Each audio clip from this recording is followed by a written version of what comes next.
Bueno, estamos en la recta final de esta primera jornada del Congreso de Economía Austríaca, el 15 Congreso de Economía Austríaca del Instituto Juan de Mariana, y vamos a hablar de teoría monetaria, de teoría y de política monetaria. Comenzamos con Eduardo Blasco, que es profesor de la UFM y que nos va a hablar de un tema relacionado, bueno, con el cálculo económico, en el fondo, dentro del mercado de la banca. Así que, Eduardo, adelante.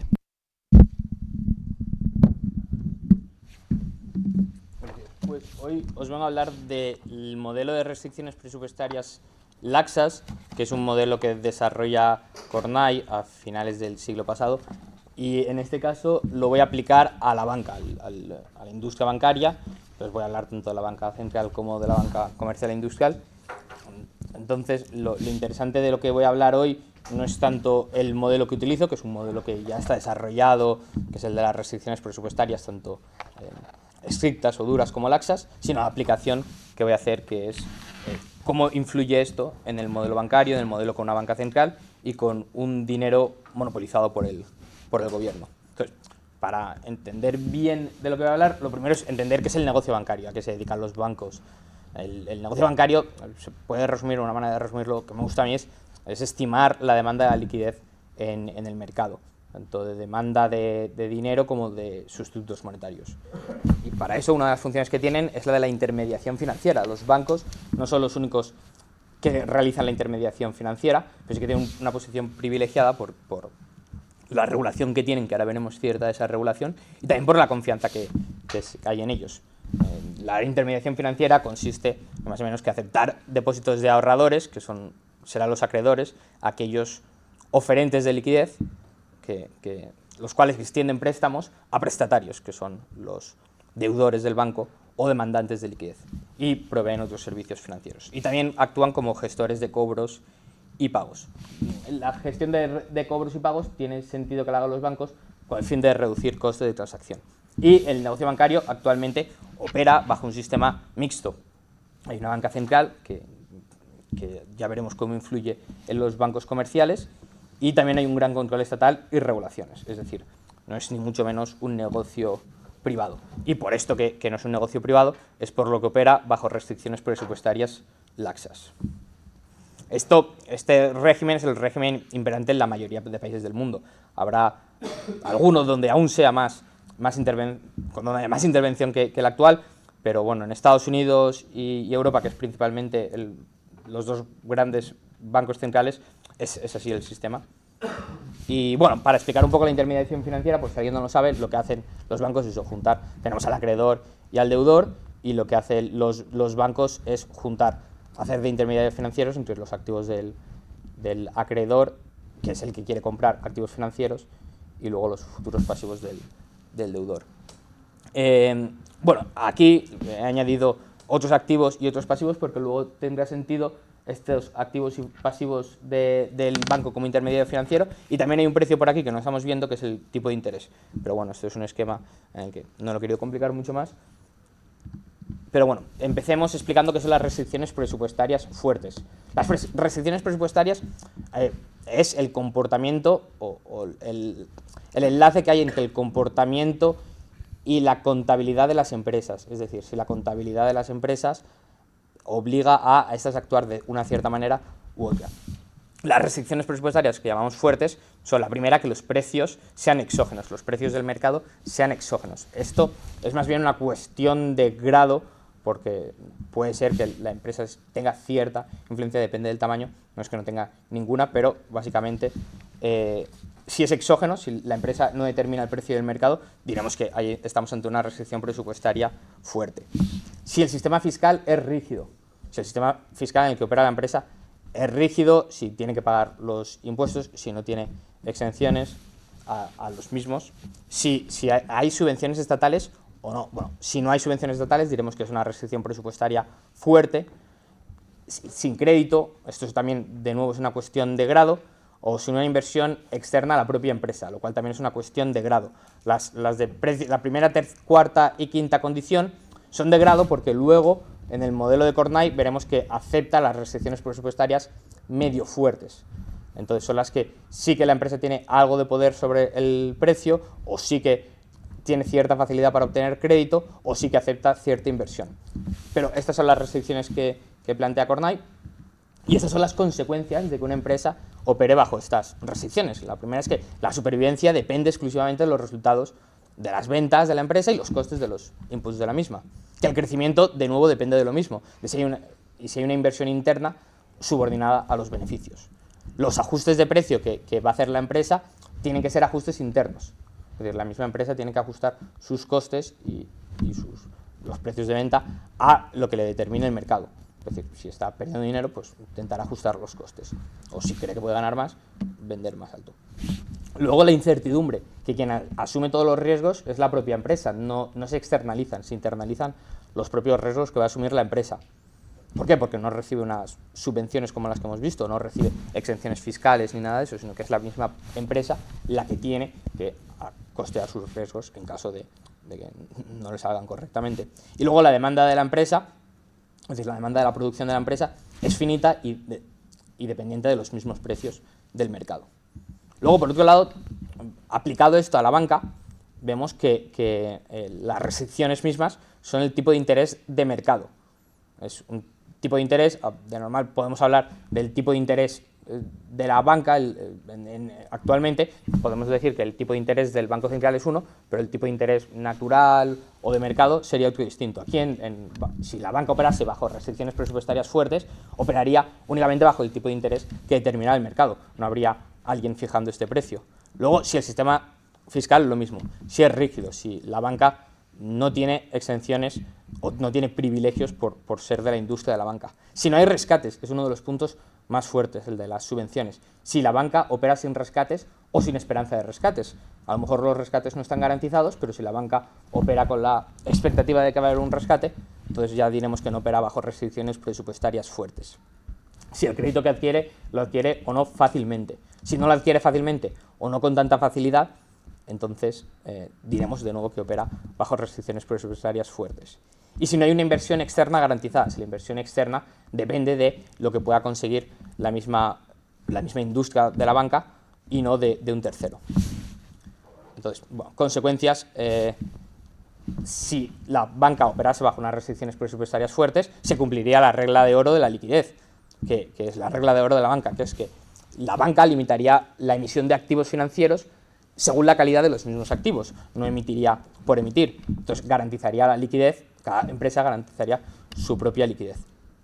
Luego habría una mayor protección contra ciclos económicos. También habría una tendencia a la deflación por producción, que luego estaría contrarrestada por la búsqueda de ganancias de los bancos, de la propia industria, emitiendo más activos financieros, pero bueno, habría esa tendencia de deflación por producción, teniendo en cuenta que haya un crecimiento económico, y también había una reducción del desequilibrio monetario. Pero, por otro lado, tenemos las restricciones presupuestarias laxas, las que nos interesan. Ahora hemos visto cómo funcionaría la banca, cómo funcionaría la industria ideal, sin restricciones presupuestarias laxas. Pero las restricciones presupuestarias laxas existen, ahora veremos por qué se dan, y ahora, concretamente, cuáles son. Lo primero, que los precios sean endógenos, que la empresa no simplemente tiene el rol de aceptar los precios, sino que los puede generar. Después, que haya un sistema fiscal laxo, que la empresa pueda influir en la creación de las reglas fiscales, pueda conseguir excepciones y no se cobren los impuestos estrictamente. Luego, que cuente con subsidios estatales, que sean contribuciones a gastos de inversión sin esperanza de reembolso, es decir, se le da el subsidio estatal y no se espera siquiera que lo vuelva a pagar. Si los subsidios estatales son permanentes y con compensación incluso por pérdidas continuas, o si existen incluso subsidios ad hoc, es decir, si se espera que la banca vaya, aunque no lo tenga garantizado, vaya a recibir ese subsidio en ese momento concreto. Esto es uno de los puntos que, cuando yo explico qué son las restricciones presupuestarias laxas, me gusta explicarlo con este punto en concreto, con el de subsidios permanentes pagados en compensación por pérdidas continuas, es decir, la continua refinanciación de la industria.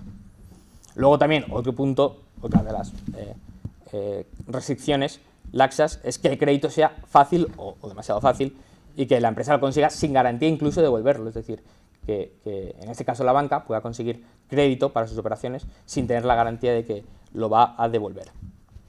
Y luego que consiga unas condiciones para las inversiones, para financiarse a sí mismo, externas, demasiado fáciles o que el mercado no le proveería. Como podemos ver, estas restricciones presupuestarias, las laxas, se consiguen principalmente porque tienes a alguien financiándote, que en este caso es el Estado.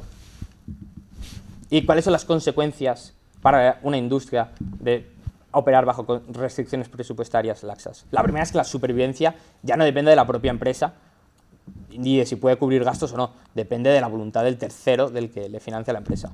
Luego que el crecimiento de nuevo no depende de la actividad de la empresa, es decir, si está generando valor a los consumidores o no, si está utilizando los recursos de manera eficiente, sino de nuevo si el financiador, el tercero, el que se encarga de que pueda operar bajo estas restricciones presupuestarias, quiere continuar financiando a la industria.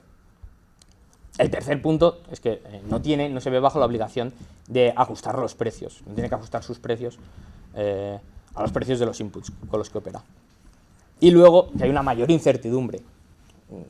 Vemos una mayor incertidumbre porque puede operar continuamente, la competencia, puede haber que incluso dentro de la misma industria haya empresas que operen bajo restricciones presupuestarias laxas y otras que no, entonces la competencia lo tiene más complicado, no sabes si es rentable o no entrar en el mercado y además que los riesgos no los tienen que internalizar estas industrias, sino que se externalizan, los pagamos todos al final. Como he dicho, quien permite la operación bajo estas restricciones presupuestarias laxas es el Estado. Entonces, todos aquellos que financiemos el Estado seremos los que estamos acarreando con los costes. Y luego que no necesita una demanda estricta, que puede operar incluso sin generar una demanda, sin que nadie concretamente lo quiera o sin generar valor para el mercado. O vemos cómo se aplican estas restricciones presupuestarias a la banca. Bueno, primero, ¿cuáles son? Entonces, la primera es que el precio que decía que fija la banca, en este caso la banca central, que fija el precio presente, el precio en valor presente del dinero futuro de una manera artificial y centralizadamente, es decir, el tipo de interés interbancario que fijan los bancos centrales. Luego vemos que la industria bancaria cuenta con privilegios fiscales. Luego, el posiblemente más importante, sería interesante ponderar cada una de estas restricciones, aunque difícil, un ejercicio quizá más empírico, pero igualmente interesante, pero yo me atrevería a decir que la más importante es la de los rescates bancarios, que son incentivos a la banca a operar en situaciones de iliquidez. La industria bancaria lo que busca es operar en situaciones de liquidez, es decir, bajo fondos de maniobra negativos. Entonces, si sabe que puede operar de esta manera, financiándose de una manera más fácil y que tiene los posibles costes cubiertos por estos rescates bancarios que se suelen dar y que tiene la expectativa de recibir, entonces operará bajo unas restricciones presupuestarias laxas y con aún más riesgo o con aún más temeridad o fijándose menos en los desechos o derroches que pueda acarrear su actividad. Y luego tenemos que existen fuentes externas de financiamiento continuo para la banca, para la industria bancaria. Y bueno, tenemos esto y podemos decir, bueno, ¿cuáles son las consecuencias de que la banca opere de esta manera? Lo primero es que podemos llegar hasta puntos de que ciertos bancos sobrevivan a lo que se le llama ser too big to fail, de ser demasiado grande para caer. ¿Y eso qué le lleva? Pues más rescates y más ayudas y un ciclo que se expande, es decir, ha sobrevivido tanto de manera artificial que ahora las restricciones presupuestarias laxas aún se incrementan, se acentúa la demanda por las mismas o la justificación de las mismas y que el gobierno tenga más manga ancha para operar o para dejar que la banca opere con unas restricciones presupuestarias aún más laxas, sí que había. Luego el crecimiento artificial de la industria bancaria y de la economía en general. Es decir, quizá la industria bancaria es, me atrevería a decir, demasiado grande y ciertas partes de la economía son demasiado grandes. Y esto al final cuando pincha, ¿qué es lo que pasa? Pues es la crisis, lo que conlleva la crisis cuando nos damos cuenta de este desacople, cuando hay problemas como la crisis del 2008, que al final lo que pasó era esto, la industria bancaria estaba operando bajo restricciones presupuestarias demasiado laxas, estaban operando la gran mayoría de los bancos, quiera ver los bancos, la situación bancaria de los bancos en aquel momento operaban bajo fondos de maniobra negativos.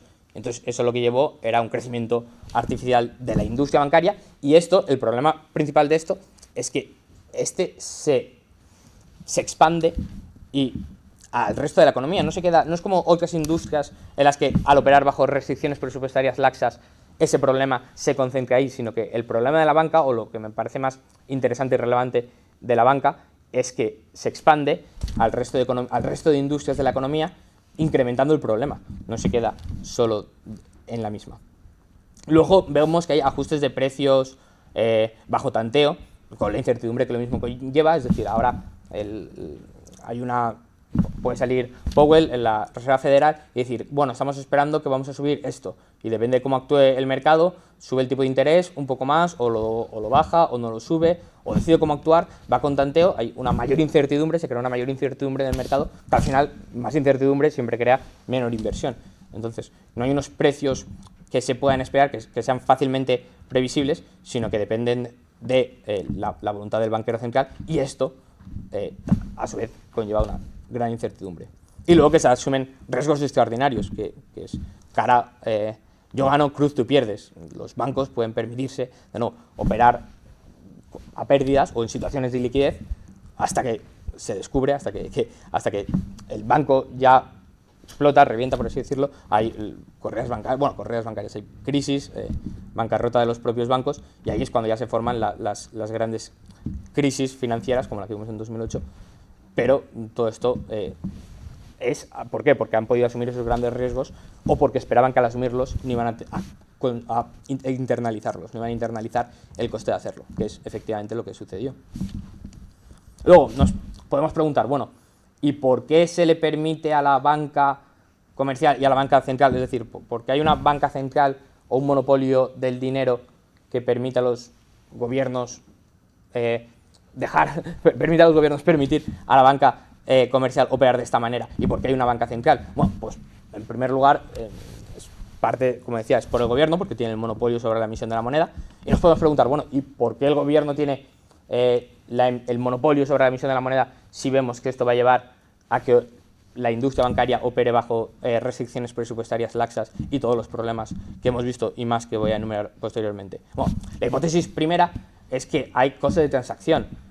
Alguien podría decir, no, si cada uno operase con su moneda, si yo cobrase una moneda, pero tuviera que pagar el alquiler en otra moneda y tuviera que pagar en el supermercado con una tercera moneda, y cuando hiciera Bizum lo hiciera con una cuarta, habría unos costes de transacción tan elevados que efectivamente sería volver al trueque. Entonces sería un gran problema, no habríamos solventado o habríamos dejado atrás el problema que el dinero intenta solventar. Entonces para eso tiene que venir el Estado y decir, no, la moneda va a ser esta la que yo determine, pero puede haber convertibilidad, es decir, no tiene mucho sentido porque, uno, históricamente vemos que antes de que el Estado dijera eso, ya había situaciones en las que se operaba dentro de la economía con la misma moneda, y luego, aunque se utilizaran varias monedas, podría haber convertibilidad. Es decir, en Estados Unidos o en Canadá, cuando había varios dólares o dólares emitidos por diversas entidades bajo banca privada, bajo la banca libre, sobre todo en el caso de Canadá, al final eran convertibles en la misma unidad. Tú podías tener un dólar en Canadá era curioso porque había dólares de industrias cerveceras, entonces tú podías tener que esa industria cervecera había emitido estos dólares, ese otro banco había emitido estos otros, y al final eran convertibles en lo mismo, en algo unitario, que era el oro en este caso. Pero igualmente, eran también todos, se llamaban dólares, es decir, que no hubiera un monopolio de la emisión de la moneda no significa que no vaya a haber una homogenización o que no vayan a converger las distintas monedas en una, aunque luego no sean convertibles. Es decir, sería teóricamente posible pensar que aun bajo una emisión privada de moneda fiat, es decir, que cada uno no fuera convertible a un activo real, bueno, sería difícilmente pensable, pero aunque lo fuera, que al final todas decidirían utilizar la misma para reducir estos costes de transacción. Es decir, el mercado lo puede solucionar, no es una excusa para que sea el gobierno quien tenga el monopolio sobre la emisión de la moneda. Otra segunda hipótesis, que he llamado la hipótesis Friedman, es porque son por recomendaciones económicas. Friedman, por ejemplo, hay que decir que Friedman, al final convencido por Anna Schwartz en 1986, cambió de opinión y aceptó la banca libre, pero hasta entonces él sí que defendía la existencia de una banca central y que la banca central actuara pues, fijando el tipo de interés, creando cierta emisión constante, que sí que tenía que ser predecible, pero de dinero, y eso, pues bueno, pues alguien puede decir, no, entonces el gobierno, tiene que tener el monopolio de la emisión de dinero porque hay recomendaciones económicas. Tenemos economistas como Friedman, que no se le puede acusar generalmente de socialista, de que hasta ha recomendado hacer esto. Pero bueno, esto sería un anacronismo porque vemos que el gobierno ya tenía el monopolio de la emisión de la moneda antes de que Friedman o muchos otros recomendaran que tenía que ser así. Es decir, parte de estas recomendaciones han venido después. Y quien sí que podía llegarlo a recomendar en ese momento, los inflacionistas del momento, eran gente que, repasando la literatura monetaria, eran bastante rechazados y que no tenían ni voz ni voto, o por lo menos no tenían una posición relevante en los debates económicos. Se puede ver claramente en los debates del bullón de Inglaterra. Otra tercera hipótesis, que es la de Glasner, la de David Glasner, es porque el gobierno quiere una financiación efectiva o eficaz en tiempos de guerra, es decir, que financiarse rápidamente cuando hay tiempos de guerra, y para eso quiere el monopolio sobre la emisión de la moneda. Entonces yo diría que sí, pero, o un sí, aunque no sea solo eso. Mi hipótesis es que lo que quiere es poder operar bajo restricciones presupuestarias laxas en el resto de industrias, es decir, no lo hace únicamente porque quiere que la banca opere así, sino porque quiere que el resto de industrias operen así, por lo tanto quiere el monopolio de la emisión de la moneda para poder permitir esos privilegios a otras industrias más allá de la industria de la banca, que también le interesa, pero no es la única. Entonces, yo creo que esto es la razón principal, pero luego hay una razón secundaria que tiene sus problemas, pero también en parte me convence, que es la del ciclo económico político, es decir, que los políticos quieren asegurarse el control de las políticas macroeconómicas para que se le ajuste periodos de menor desempleo, con periodos próximos a las elecciones, es decir, quieren intentar tantear la política macroeconómica y para eso necesitan el control sobre la moneda y la banca central. Entonces, es difícil de conseguir, se asume mucho conocimiento de parte de los políticos o de sus expertos y de que saben exactamente cómo tantear estas políticas, pero no lo veo del todo descabellado, lo veo que puede ser una razón, aunque no la razón efectiva o por la que funciona, pero sí una razón que ellos han podido pensar de por esto necesitamos el control del monopolio de la moneda, y también nos explica un poco por qué los banqueros centrales y los gobiernos intentan enseñar un comportamiento antiinflacionista, como por ejemplo hoy Janet Yellen, que decía que se equivocaba con respecto a la inflación, o cuando hablan de que una inflación moderada pero que no hay, tiene que haber demasiada inflación, o cuando intentan decir que hay menos inflación de la que hay, al final es porque buscan que en caso de necesitarlo sí que poder expandir la base monetaria, porque si hubiera una expansión de la base monetaria prefijada y fuera completamente transparente, la gente podría cambiar, modificar sus expectativas para que esta nueva emisión de dinero no les afectase. Pero si ellos mantienen o intentan mantener un comportamiento antiinflacionista, en el momento en el que sí que quieran que se genere una auténtica inflación, en este caso, por ejemplo, para generar lo que se llama el ciclo económico político, lo tendrían mucho más fácil. ¿Por qué? Vale, entonces tenemos que el Banco Central quiere la emisión de dinero y luego crea la banca central. Pero ¿por qué los de la banca central, por qué la gente a cargo de la banca central querría que la industria bancaria operara bajo restricciones presupuestarias laxas? Es decir, o en este caso, ella misma, ¿por qué la banca central querría ella misma operar bajo restricciones presupuestarias laxas y permitir que otros lo hicieran? Bueno, poniéndonos en el caso ideal, haciendo un análisis idealista y ya no tan realista, diciendo, bueno, vamos a pensar que de verdad tienen los mejores intereses, o al menos los intereses normales, no vamos a pensar que son los peores que llegan al poder o que es gente con malos intereses y quiere lo peor para la sociedad. Vamos a pensar que son simplemente otros agentes económicos desinteresados o no desinteresados, pero con los intereses del agente económico medio. Entonces, lo primero es por lo que se llama el señoreaje burocrático. Los funcionarios del Banco Central no pueden embolsarse las ganancias que obtiene el Banco Central. En el caso de la FED son las ganancias por la tenencia de las letras del Tesoro. No pueden hacerse con esas ganancias ellos mismos. Son ganancias que le pertenecen a la FED y ellos no pueden hacerse con esto. Pero sí que pueden, con la expansión monetaria, aumentar sus sueldos, sí que pueden aumentar sus beneficios, aumentar sus condiciones laborales, aumentar sus despachos, aumentar sus viajes, aumentar sus publicaciones. Sí que pueden hacer lo que se le llama el señoreaje burocrático, que es ir aumentando sus gastos, que esto es muy curioso porque el economista Lawrence White tiene un paper en el que analiza todos los economistas monetarios estadounidenses, o la mayoría, cómo son pagados por un lado o por otro por el Banco Central. Es decir, explica cómo el Banco Central, como la Fed en este caso, les paga viajes, les paga por artículos, les paga por publicaciones, les paga cátedras, les paga, y no me acuerdo de los datos, pero lo cito en algún artículo por ahí, y creo que era más del 80% de expertos en teoría monetaria han cobrado en algún momento u otro de la Reserva Federal. Entonces, esto es parte de lo que se llama el señoreaje burocrático. Los funcionarios no pueden hacerse con los propios beneficios de que la Fed actúe bien, pero sí que pueden hacerse con los beneficios de expandir la base monetaria y a expandir así también el presupuesto de la misma Reserva Federal.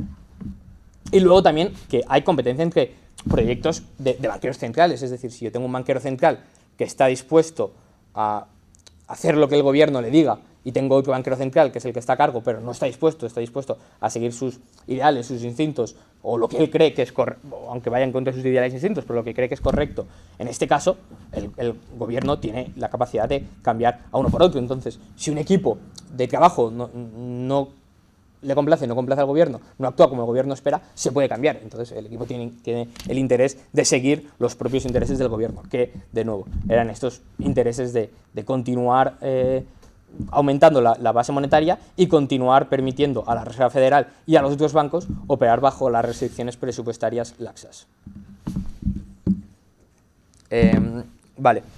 ¿Cómo el gobierno, es decir, qué es lo que hace el gobierno para crear estas restricciones presupuestarias laxas? Es decir, ¿qué hace el gobierno exactamente? Vale, sabemos que estas existen, cómo son y cuáles son las consecuencias de este. Bueno, pues una de las primeras cosas que hace el gobierno o que hacía es contra la afiliación, contra la formación de filiales.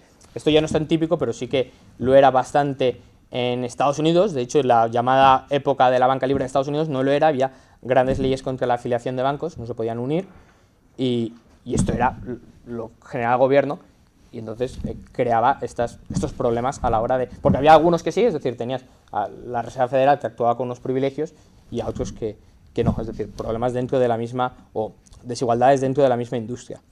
Luego también vemos que hay restricciones a ciertas actividades bancarias, vemos que se opera con límites máximos de los tipos de depósito, y que la misma creación de los bancos centrales, que al final son creados por el gobierno, que es, como ya he dicho, el que acentúa o el que genera varias de estas restricciones presupuestarias laxas. Es decir, se podría resumir con: los gobiernos crean los bancos centrales y son los bancos centrales los que crean las restricciones presupuestarias laxas para sí mismos y para el resto.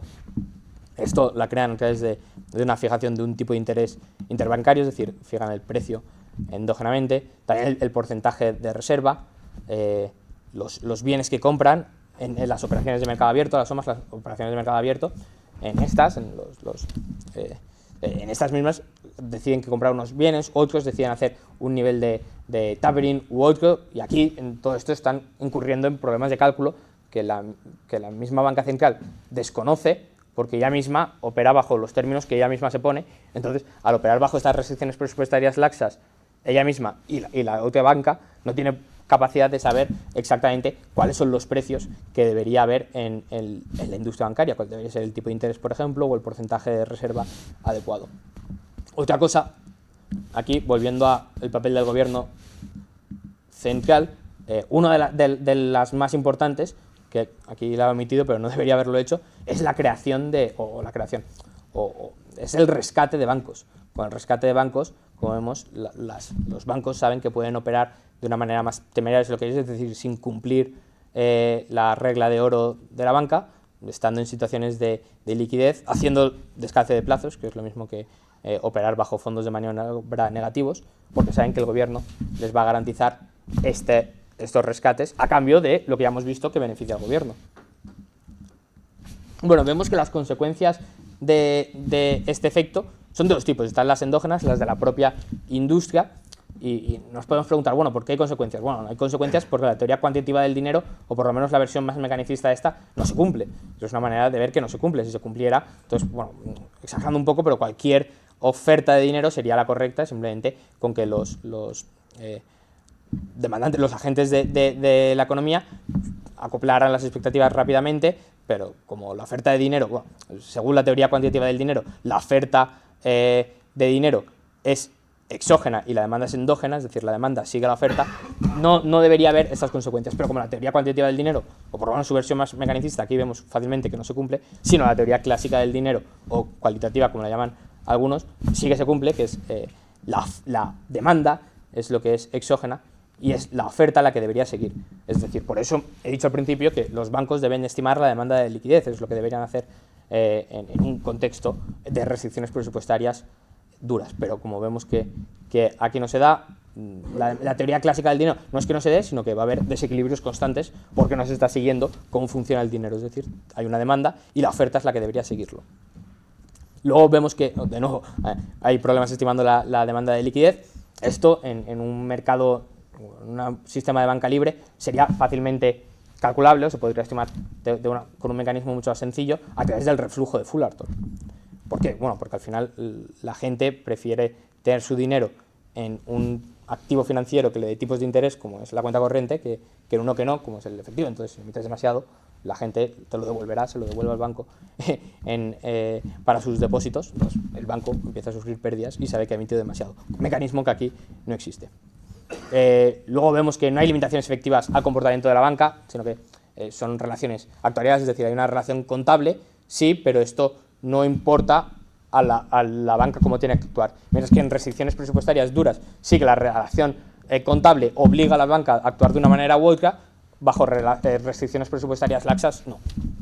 Luego vemos que hay una mayor constancia de ciclos, y se puede ver porque los ciclos económicos, según el mejor dato que he leído, llevan ocurriendo únicamente 2 siglos. Antes no se daban ciclos económicos. A lo mejor tiene algo que ver con el monopolio del dinero y la creación de bancos centrales. Es decir, no solo el monopolio del gobierno sobre el dinero, porque este monopolio, es una cosa que no he mencionado, pero menciono ahora, tiene un contra fuerte, que es el de la banca comercial. Al final, si el gobierno emite demasiado dinero, tienes a la banca que, sin banca central, va a intentar hacerse con ese dinero, o por lo menos puede actuar, o sea, puede operar con una reserva fraccionaria que hace que no todo ese dinero tenga que estar operando y puede economizar la existencia de ese dinero fiat, de esos sustitutos en la economía. Y luego, por último, vemos que se produce una mayor incertidumbre que es igual a menor inversión. Pero estas son las consecuencias endógenas. Luego también tenemos las consecuencias exógenas, que es la continua refinanciación permanente del resto de industrias estatales que se encuentren en pérdidas. Es decir, un incremento de las consecuencias que hemos visto al principio de las restricciones presupuestarias laxas en general.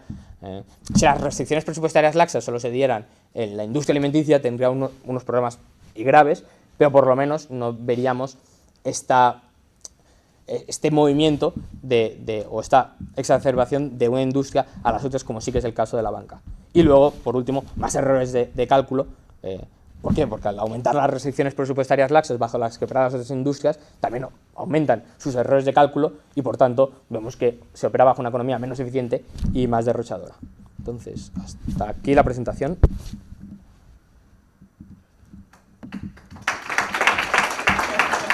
Sí. Turno de preguntas, levantad la mano. Muchas gracias, Edu, por esa presentación. Yo creo que es muy interesante. Tengo una pregunta porque hay un parte de tu presentación me interesa mucho porque dices como eso, las empresas ya no asumen el riesgo porque los bancos ya están haciendo su trabajo. Te pregunto porque los austríacos, como se dice que como los empresarios son los motores para la economía del mercado libre, y también la escuela austríaca tiene la teoría como de la empresa, que también es mi especialización, creo que Voss y Klein tienen ese libro. Así que te pregunto, porque las empresas es un concepto muy general. Entonces, ¿qué tipo de empresas están afectando mucho por el modelo de Laxas? ¿Y son los pymes o las empresas grandes que tienen relaciones con los bancos centrales o no? Porque yo creo que si solo decimos como las empresas, es un concepto muy general. Así que si tú sabes los detalles de este tipo de las empresas. Gracias. Creo que te refieres aquí cuando hablo de la empresa actúa así o la empresa opera de esta manera. La respuesta más sencilla es las empresas que gocen de los privilegios estatales, es decir, las empresas que puedan, por privilegios estatales, tener precios endógenos o tener facilidades en el sistema fiscal, tener exenciones, tener subsidios estatales, un crédito fácil, es decir, las empresas que puedan operar así. ¿Cuáles son en la economía? Pues sé que la banca es una de ellas, porque es donde he estado investigando, pero no sé muchas más. Quiero decir, seguro que hay muchas más. Así rápidamente, cualquier empresa que el Estado, o cualquier industria en la que el Estado tenga una empresa, es decir, el sistema escolar, por ejemplo, seguro que también opera así, los hospitales, es decir, todo lo que esté operado por el gobierno operará así. Luego, ¿cómo influye? Me parece muy interesante la pregunta de cómo influye esto al resto de empresas o a qué empresas influye más a la hora de recibir crédito y todo. La verdad es que no lo sé, pero bueno, me parece interesante para investigarlo en un futuro. Así que en ese modelo hablas más sobre como las empresas estatales. Sí, o sea, quiero decir, esto habla de las empresas que operan así, es decir, cómo opera una empresa que opera bajo restricciones presupuestarias laxas, pero la única manera, bueno, sí, me quería decir que la única manera, la principal manera de operar bajo estas restricciones presupuestarias laxas es operar de manera o con privilegios estatales o ser una empresa estatal. Como es el caso de la banca comercial, no son empresas estatales, pero sí que como tienen la banca central, operan bajo estas restricciones presupuestarias laxas. El resto de industrias, pues habría que verlo. Imagino que, de nuevo, en aquellas que están operadas por el Estado, seguro, y las que no, pues las que reciban una gran influencia de otra que sí. Así que es más o menos un sistema de cronismo. Sí. Gracias, Edu. La verdad que muy interesante. Has definido, bueno, yo creo que la taxonomía es interesante, incluso añade pues profundidad a todo el análisis bancario. Ahora bien, defines esto de restricción presupuestaria laxa y estricta, y cuando la defines, no defines estricta y necesariamente que tengan que ser por el Estado y causadas por el Estado. Has puesto el ejemplo de una inversión, un influjo de inversión externa, que puede ser perfectamente privado, y que generaría, al menos durante un tiempo, una restricción presupuestaria laxa. Sin embargo, luego en toda la presentación has ido pasando paulatinamente a ver solamente los efectos del Estado en estas restricciones presupuestarias laxas para el sector bancario. Entonces, quizá, cuéntame qué piensas, sería interesante a lo mejor introducir estas restricciones presupuestarias laxas de corto y de largo plazo. En corto plazo, una empresa privada puede sostener una subsidiaria que dé pérdidas con la expectativa de que en algún momento dé beneficios y que esto no tenga ni siquiera nada que ver con incentivos políticos. Mientras que en el largo plazo uno no pensaría estar subsidiando constantemente una empresa o una subsidiaria simple y llanamente pues, por el gusto de hacerlo o por burocracia o por darle a los académicos dinero para que vayan por ahí tirándolo en sus cosas.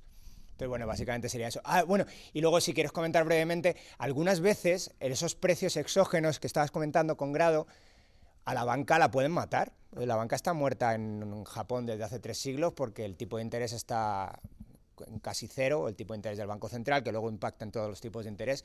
En Europa igual, la banca lleva una década y media medio muerta porque los precios no los elige ella, pero las machacan. Entonces, esta restricción presupuestaria exógena, laxa, podría ir en detrimento de la propia industria. O no sé, bueno, cuéntame tú. Sí. Empiezo por la segunda porque la que mejor me acuerdo. De la industria o del beneficio social, si así lo quieres, o de los consumidores, sí. De la gente que está en esa industria a pesar de estar en pérdidas constantes o, como tú lo has definido, de estar la industria muerta, para ellos no, que es decir, ellos están en una industria que aun estando en pérdidas se continúa refinanciando, que es exactamente el punto de las restricciones presupuestarias laxas, que tú puedes tener la industria muerta y todavía estar en el mercado. Entonces, para quien está en esa industria no es malo, porque ellos siguen cobrando sus sueldos, siguen trabajando, siguen haciéndolo todo, pero sí, para la sociedad, si así lo que es, un beneficio social, no están creando un verdadero valor a la economía. Pero por eso hay un problema con las restricciones presupuestarias laxas, que al final no se crea valor, no generan valor, sino son... están derrochando, se están invirtiendo unos recursos en un sitio donde no se tendría que estar invirtiendo. Y luego, lo que comentabas de... Perdona. Sí, con restricciones presupuestarias laxas a corto y a largo plazo. Sí, por eso... vale, ya me acuerdo porque quería poner esta. Vale, aquí es porque Kornai habla de las restricciones presupuestarias fuertes para hacer esa diferencia de, bueno, el crédito sí que puede recibir cierto crédito, es decir, no es necesariamente que no actúe sin crédito, o la inversión sí que puede recibir cierta inversión externa, si se cree que aunque esté a pérdidas va a tener un esto en un futuro. Entonces eso simplemente hablaríamos de restricciones presupuestarias sean fuertes, ya no llegarían a ser laxas. Las laxas son cuando no se cumple el segundo o el tercero, o cuando el primero, el cuarto y el quinto no se cumplen de manera muy exagerada, es decir, lo que podríamos llamar a largo plazo. Pero sí, bueno, podría ser interesante aún incluir el modelo de restricciones presupuestarias medio fuertes aquí también.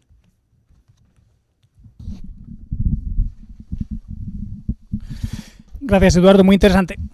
János Kornai es un autor, yo no lo he leído, pero José Ignacio del Castillo lo recomienda siempre muchísimo. Una idea por completar, has dicho que el negocio bancario es de estimar demanda de liquidez. Esto es parte. José Ignacio suele decir que un banquero lo que tiene que hacer es valorar merecimiento de crédito. Es decir, gestionar crédito, decidir quién merece crédito y quién no. Si al banquero le llega alguien y le da dinero, el banco encantado de recibir dinero. Es el cliente el que tiene que gestionar la decisión de si el banco le merece crédito o no. Pero luego el banco, por otro lado, decir, bueno, yo ahora a quién se lo presto, a quién le doy esta liquidez, me la devolverá o no. O sea que importante no olvidar eso. Y luego todo lo que has contado, al final, por enmarcarlo un poco más, tiene que ver con mecanismos de control de organizaciones. Una organización tiene unas finanzas y ¿qué? ¿Sigue funcionando o no? ¿Sigue creciendo, decrece, incluso deja de existir? Entonces, en el mercado libre esto se hace, se ha explicado siempre, según beneficios o pérdidas.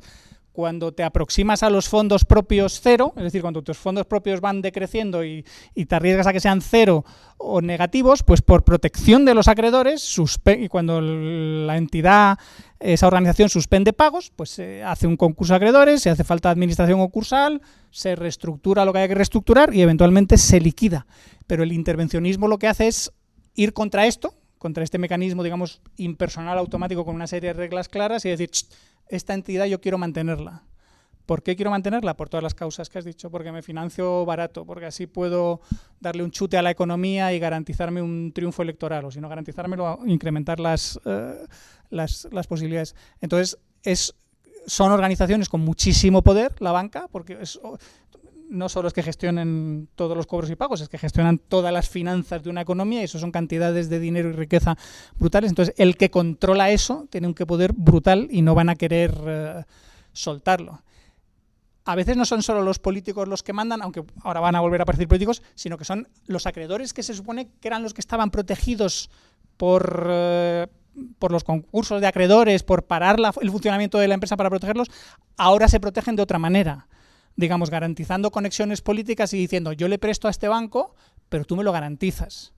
Entonces, es algo que no sé si has comentado, que no solo la banca refinancia, sino que está totalmente dando avales y garantizando créditos.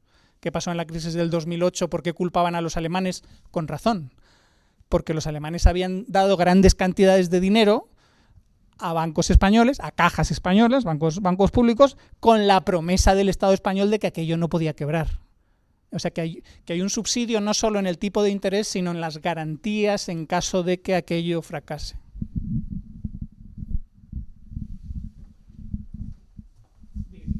No era ninguna... Creo que no había ninguna pregunta. Pero me ha parecido muy interesante y sí que voy a cambiar mi definición del negocio bancario, de lo que has comentado de José Ignacio del Castillo. Voy a continuar diciendo que es estimar la demanda de liquidez para ofrecer el crédito merecido. Bueno.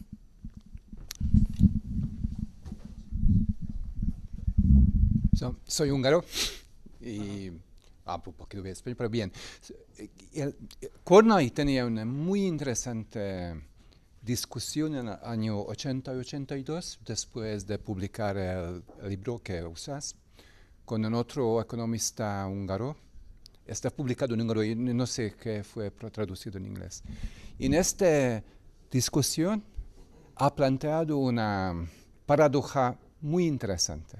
Y dice, si uso presupuestario fuerte y laxo, pero de cierta manera los países socialistas en nivel estatal tenían presupuestos fuertes, mucho más fuertes que los países capitalistas, porque sus economías eran mucho más dinamismo, tenían más capacidad de producir.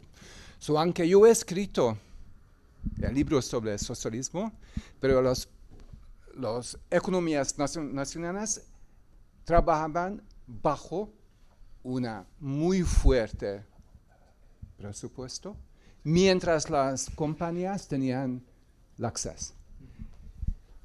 Pero si vamos a los capitalistas, ahí los países capitalistas tienen mucho más capacidad, por el crecimiento, por confianza, expandir el crédito y tienen el nivel estatal mucho más laxas sus condiciones. Cierta manera que quiero decir que aquí tenemos una interesante sistema de híbrido. Yo creo que es falta de esto, que es un sistema híbrido que hay que mirar no solamente el nivel estatal o de compañía o del banco, pero también en todo el sistema hay que mirar en el sistema y cómo se hace que, aunque parece el sistema bancario muy laxa, pero de cierta manera la economía es muy eficiente. Porque este sistema bancario laxa produce bienes. Yo creo que es interesante, pero ahora no sé si entiendes lo que quiero decir. Y yo creo que es relacionado con Schumpeter, es mi idea, no de Kornai. Porque en Schumpeter, en su teoría de crecimiento, ha dicho muy claramente que su pensamiento es que aunque el sistema bancario crea crédito del aire, que es una laxa, pero si invierte bien y da a compañías que después producen bienes, los bienes cuando llegan al mercado, estos bienes un contrapeso a inflación. Y yo creo que es la interesante conexión entre crear crédito y aunque parece muchas veces laxa, al final produce bienes y productividad. Sí, me ha parecido muy interesante la paradoja que comentabas al principio, no la conocía, no sé de qué libro será, pero sí que es interesante. Y luego, por lo que estabas comentando de que una banca funcionando bajo restricciones presupuestarias laxas, aún así genera o termina produciendo bienes, sí, pero los bienes que termina produciendo, que permite que se produzcan, los permite de una manera menos estricta que si la banca operase también bajo restricciones presupuestarias estrictas, porque igual que la banca se puede refinanciar de manera más fácil, también puede dar créditos de manera más fácil, igual que tiene que operar bajo un tipo de interés artificialmente bajo, o a lo mejor puede que sea artificialmente bajo, no tiene por qué, pero vamos a decir que sí, también puede prestar ese dinero de manera artificialmente baja. Entonces, sí, termina produciendo bienes, pero permite que las otras industrias no operen de una manera tan estricta como si la propia banca también operara bajo estas restricciones presupuestarias duras. Y contestando un comentario a Paco, lo que decías de las organizaciones, sí, me acabo de acordar que de hecho el modelo de restricciones presupuestarias fuertes y laxas lo coge Kornai de la economía del hogar. Ahí él cuenta que en Hungría está muy desarrollado, no sé si los libros de texto, la literatura de economía del hogar, y que ahí es donde se empezó a aplicar en el propio hogar, en cómo actuar dentro del hogar, las restricciones presupuestarias laxas y fuertes.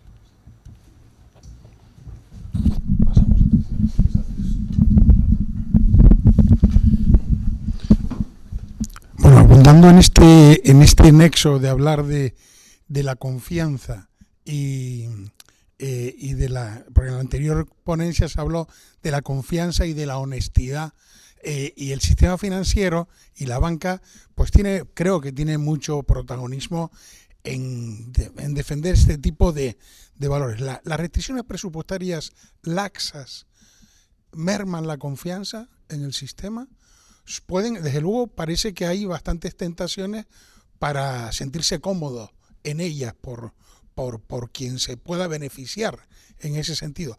Pero la pregunta es, bueno, salvo esta reflexión última de que como consecuencia de una restricción presupuestaria laxa pudiera haber una canalización de fondos vía crédito hacia inversiones que puedan hacer crecer la acumulación de capital y el crecimiento de la economía, pues bueno,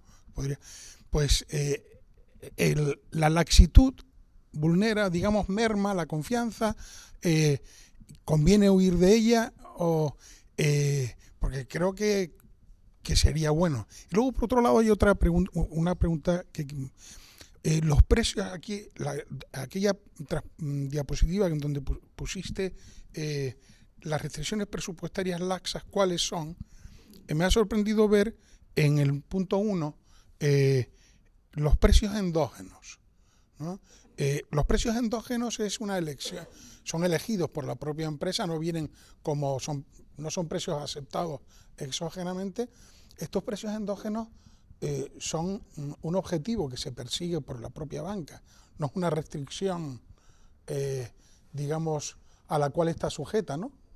Entonces, un precio endógeno puede ser, es que me choca, definido como una restricción, algo que tú eliges como objetivo de tu propia estrategia, lo identificas como restricción presupuestaria laxa.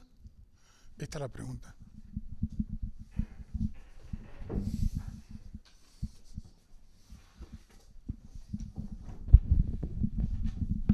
Contestando. Sí. Contestando primero a la segunda pregunta, toda empresa busca ser un monopolio en lo suyo. Es decir, toda empresa busca poder fijar los precios de manera endógena. Lo que pasa es que en el mercado, o por lo menos en el mercado libre, hay contrapesos a que las empresas puedan hacer esto, está la competencia. Entonces es difícil que una empresa pueda hacer esto de manera endógena si no es porque goza de una ayuda externa, en este caso de, por ejemplo, el privilegio estatal o... Sí, en este caso el privilegio estatal que le dice, bueno, tú tienes el derecho a fijar tu propio precio para esto. Pero si no, aunque toda empresa lo buscara hacer, es decir, el ideal de toda empresa no es solo operar bajo precios externos, sino operar bajo restricciones presupuestarias completamente laxas. Todas las empresas buscan eso. Lo que pasa es que en el libre mercado y sin que nadie que te garantice la financiación constante, no puedes operar así. Entonces, igual que el precio endógeno, claro, yo si tengo una empresa, lo que quiero es poder poner el precio que me van a comprar y poner una cosa con un precio que con la venta de un producto ya no tengo que trabajar más en el resto de mi vida, pero el mercado no me va a permitir hacer eso. Entonces, sí, las empresas querrán operar bajo precios endógenos y también como con el resto, querrán operar con subsidios estatales, con crédito fácil y con condiciones laxas para la inversión propia, pero el mercado no le deja, es decir, la competencia y hay otros factores que no le permiten hacer esto. Y lo de la confianza. Yo diré que cuando la industria opera bajo restricciones presupuestarias laxas, hay una especie se genera una confianza artificial a corto plazo en la industria porque funciona, es decir, la banca continúa funcionando, se siguen produciendo bienes, pero esta confianza que se está generando es artificial y la confianza es muy difícil de producir artificialmente, o por lo menos genera muchos problemas. ¿Por qué? Porque en el momento en el que se descubre el pastel, en el momento en el que te das cuenta que está operando bajo restricciones presupuestarias laxas y que se está refinanciando constantemente y que puede producir, en el caso como hemos visto, ciclos económicos y por tanto una crisis, la gente va a ver que en verdad están confiando en un sistema que no funcionaba como ellos creían que había. Entonces la confianza real va a mermar en el sistema. Y por eso, después de la crisis del 2008, nació Podemos. Bueno, después fue uno de los grandes causantes de Podemos y muchos movimientos de izquierdas que nacieron después de decir, no, el sistema no funciona. Pero no es que el sistema no funcione, es que el sistema de restricciones presupuestarias laxas es el que no funciona, pero este es el que opera todas las empresas estatales o con privilegios estatales.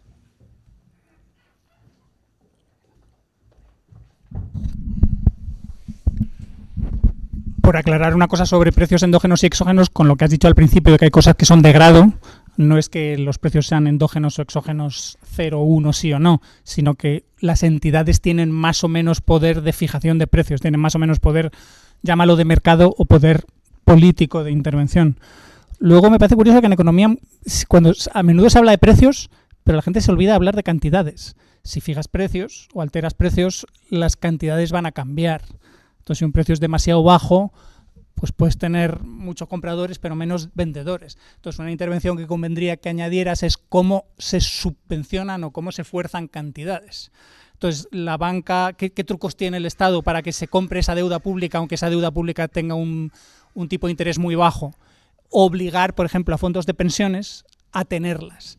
Es decir, regulaciones. Ustedes deben tener activos AAA de estos. Entonces, deuda del Estado. Y además, de si es de su Estado, con las reglas de Basilea le contamos menos en todos los criterios que debe usted cumplir. Entonces, añadir cosas de cantidades. Y luego, un último comentario que podrías añadir es meter mercados de derivados financieros.